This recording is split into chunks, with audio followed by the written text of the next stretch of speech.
Hey there, Justin Cohen, Sexton Lawn and Landscape. As we're ending April, we just want to talk about a few things. One of the things we're hearing a lot about is, why does my centipede grass look so poor? We're on the lawn health program, everything is greened up, and why does my yard look so bad? So I want to address a few of those things. One, centipede grass is not very cold tolerant. That's why we have it on the Gulf Coast. The further north you get, the less frequently you're going to see that. It's a cold tolerance issue. So this year, of course, we had 8, 9, 10 inches of snow. I live down in Foley. I had 9 inches of snow in my yard. It sat there for 4 or 5 days.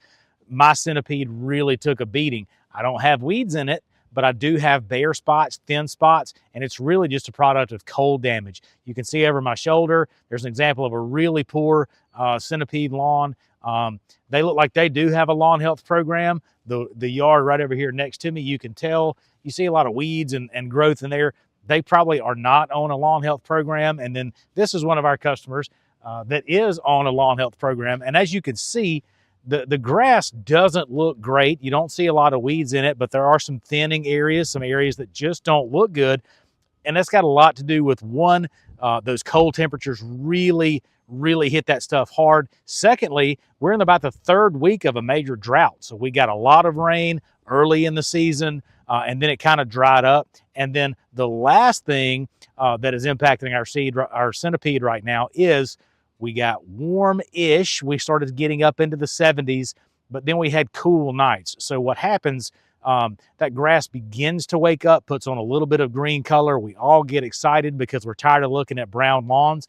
But the problem is the soil temperature, the actual dirt, isn't quite warm enough to really completely activate the upright growth of that plant. So we're just now getting to a point where we're getting up around 80. Our soil temperatures are coming up, so we do expect to start seeing an active green push-up. So as we're rolling into May, we're going to start round 3 of our lawn health program.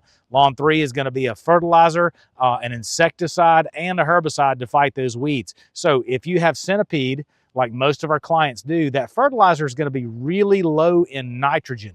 Centipede does not respond well to nitrogen. In fact, if you over-fertilize with nitrogen last year and then we got into that really cold temperature that we just came out of, all that snow and the cool winter we had, you're going to have a lot more damage than our lawns where we use a low rate of nitrogen fertilizer, because centipede just doesn't like it. So rolling back into round 3, we're going to be treating for mole crickets. Here's what to expect.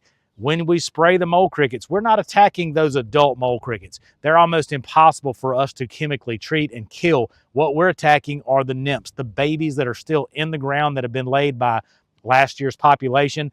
Mole crickets are kind of like mosquitoes in the South. You can never really eradicate them. You can only manage that population. So what happens when we put that insecticide down, any of those adults that you do happen to have that overwintered are going to come to the surface. They're going to freak out, right? They know they've been poisoned. Their babies have been poisoned. So in the few days after, especially if we treat and then you run your irrigation or we get some rainfall, those mole crickets are going to come up and wonder what in the heck is going on with their environment.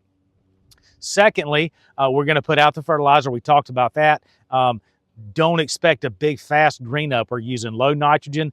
Centipede by nature is not going to be that dark emerald green color. So as you begin to see your neighbors with that dark emerald green colored centipede, I promise you're going to get a little bit jealous, but 6 months down the road, they're going to start to see a decline, because centipede does not like nitrogen fertilizer. It's going to create some problems down the road. It looks pretty cool now, but you're setting yourself up for an issue if you use a heavy dose of nitrogen fertilizer on that centipede.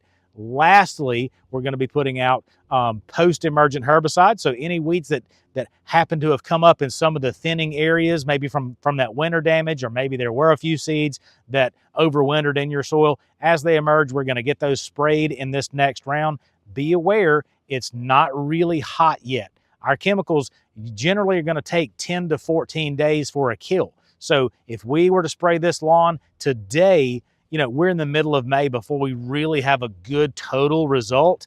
And so I just want you to manage expectations there. That's just the way it is. We're working to tame nature to the best of our ability. We have fantastic techs. We're on a very top tier, high level program. I just want you to understand what to expect over the next several weeks. And thank you so much for tuning in.